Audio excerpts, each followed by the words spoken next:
Pumaparaan daw si Paulo Contes sa kanyang co-host na si Ara San Agustin. Sa mga naglabasang TikTok video, makikita ang closeness at sweetness ni na Paulo at Ara habang nag-host sa Itbulaga. Madalas halika ni Paulo si Ara. Kahit daw hindi nakatutok sa kanila ang kamera, ay pansin na ng mga audience ang kanilang pagiging close.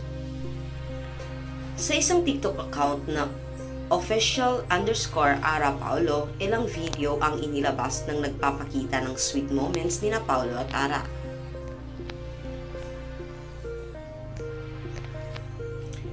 For the views lang ba ito ng EB o meron ng namumuong something? Paano na daw si Yen Santos?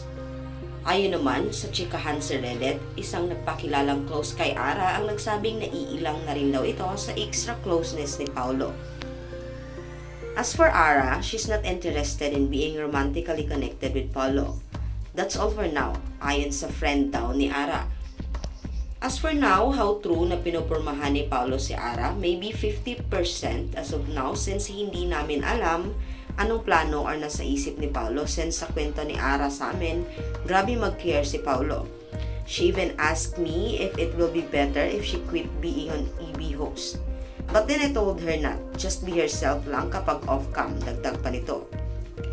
Todo warning naman ng ibang netizens dahil kilala raw matinik si Paulo bukod sa nakikita pa raw itong kasama ni Yen. Well, history repeats itself na ba ang peg?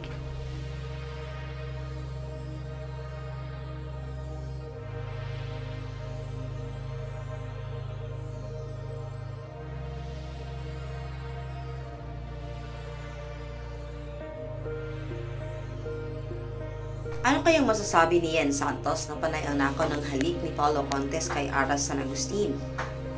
Sa Itbulaga kasi ay mapapansing sweet sa isa't isa sina Paulo at Ara. Madalas nga nang humalik si Paulo sa noon ng aktres. Kita rin ang closeness ng dalawa kahit hindi sa kanila nakatapat ang camera.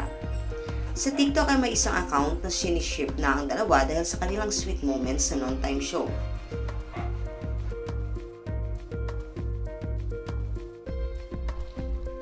Nagbabala ang mga netizens tungkol sa mga nakaraang relasyon ni Paulo at sa kanyang malapit na kaugnayan kay Yen Santos, ang kanyang kasalukuyang girlfriend. Nahumantong sa mga katanungan tungkol sa kung ang kasaysayan ay nauulit mismo.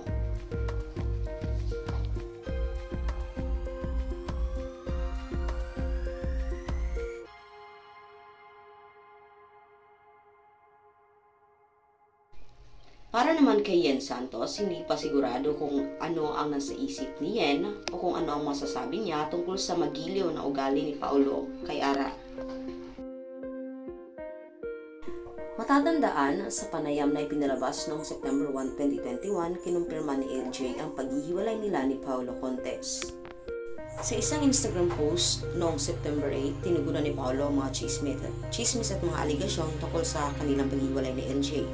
At inamin ng aktor sa malabong termino na naging taksil siya kay LJ sa kanilang relasyon.